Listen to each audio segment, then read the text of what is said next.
What's up, guys? It's Rob here, and we need to talk about Sundial Growers, ticker symbol SNDL, because this stock is moving up massively. Today, there are a bunch of huge catalysts that have been pumping it up over the past couple of days. We're going to talk about all of the catalysts that were taking it up in the past and that might be taking it up in the future, because there are some big ones out there. And we're going to start off looking at the chart, just admiring basically how much it has moved up. It's up about 13% from close yesterday, and we are showing no signs of slowing down. So if you actually look at the past year of Sundial, there was something very interesting that I noticed. If you look at the S&P for the past year, you'll notice that we are actually down about 4 point something percent, I believe. From where we opened up January 1st to where we are now, we're down about 4.18%. And if you look at how far down we are on Sundial, compared to where we opened on January 1st, we are only down 2.58%. So we've actually beaten the market this year so far with Sundial stock. If you just bought into Sundial and the market on January 1st, you'd actually be better off having just bought in Sundial. So all things considered, that's pretty impressive. Obviously, we're beating the market today, where we're up 14% just about, while the market is up 1%.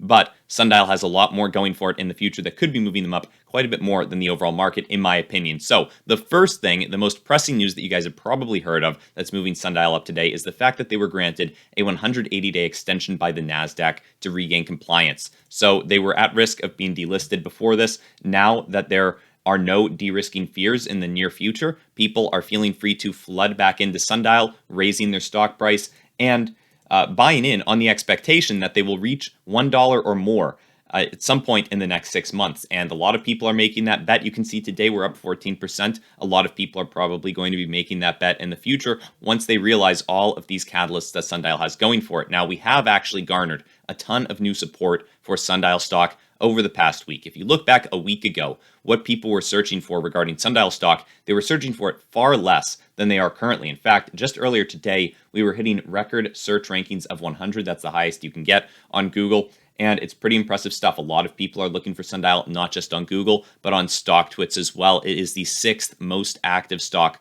on StockTwits at the moment, and for good reason, right? It's up 13% on the day. A lot of people are talking about it, and there is pump potential with this, especially looking forward. In fact, as of now, it's up 15% on the day with this latest green bar to the upside. So we will briefly look at the short interest before getting in to some of the catalysts. And you can see that the short interest has not actually decreased that much on Sundial. In fact, today it's actually increased by 0.62%, taking us to 12.29% of the free float, or 252 million shares short. So a lot of shorts are sticking through with Sundial, and for whatever reason they're doing this, I do not know, right? I cannot imagine why these shorts are so dead set on being in Sundial. I mean, it would have been the perfect time just a couple of days ago when Sundial was at all-time lows, or essentially all-time lows for the year at least, to be closing your short positions. When it was down at 40 cents per share, they could have been doing that. And what we've seen since then, we've actually grown Sundial stock price so much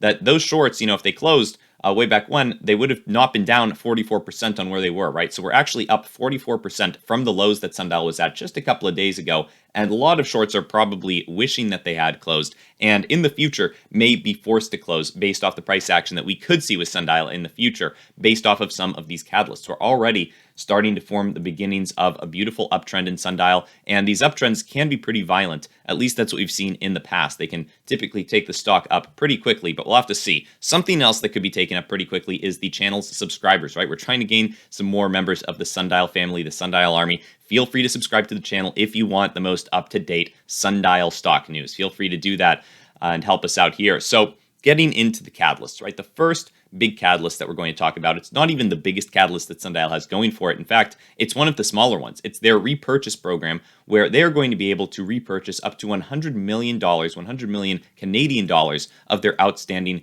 common stock. Okay, so they have not finished this transaction yet, right? They announced it in November, but they haven't actually bought out all of the shares that they can. In fact, they have until November 19th of this year, 2022, to do it. So there's still plenty of time for them to do this. And my suspicion is they'll want to use this when we're on an uptrend to help push Sundial up to above $1 and to help keep us there for 10 consecutive days so that we are no longer at risk of delisting whatsoever. Now, the next big catalyst that we just got for Sundial a little bit ago is Alcana. Okay, Alcana is a Canadian liquor retailer, the largest private liquor retailer in Canada.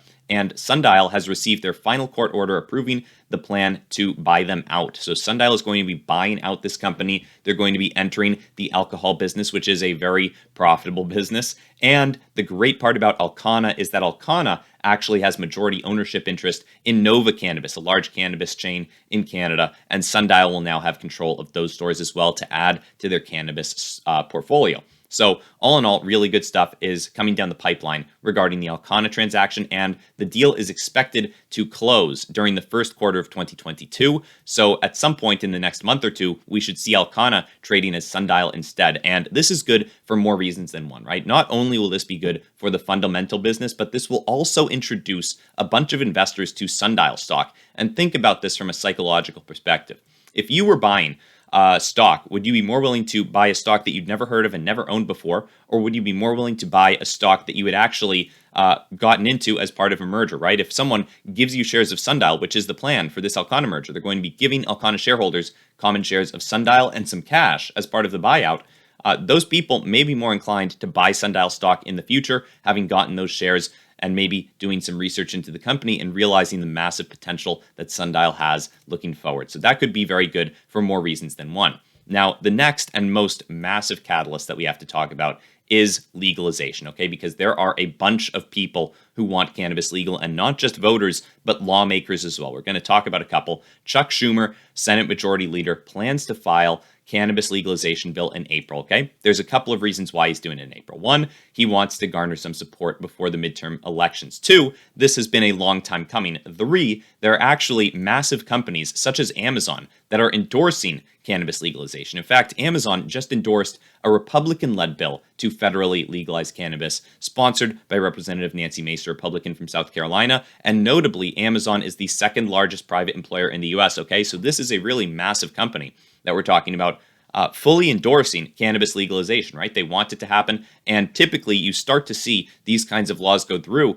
when big companies start to give the government the A-OK, right? When big companies and big money starts flowing into a bill, when they actually want a bill to pass, that's when you start to see real momentum. And Schumer is trying to jump on the bandwagon because he probably realizes that the Senate and House of Representatives are pretty darn close, right, between Democrats and Republicans. In fact, they're just about tied in the Senate and very close to being tied in the House of Representatives. So there is real need to garner some support from voters for these midterm elections that are coming up in November. And Chuck and Nancy Mace, the two people who are really pushing legalization forward, probably realize that one of the best ways to garner support for their parties is to support cannabis legalization, because Americans overwhelmingly say that cannabis should be legal for recreational or medical use. And according to this study, 60% of people say that it should be legal for whatever purpose, for medical and recreational use. 31% say it should be legal for medical use only, and only 8% of people say it should not be legal at all. So their best bet is probably to side with the 91% of people who think it should be legal to some extent and not the 8%.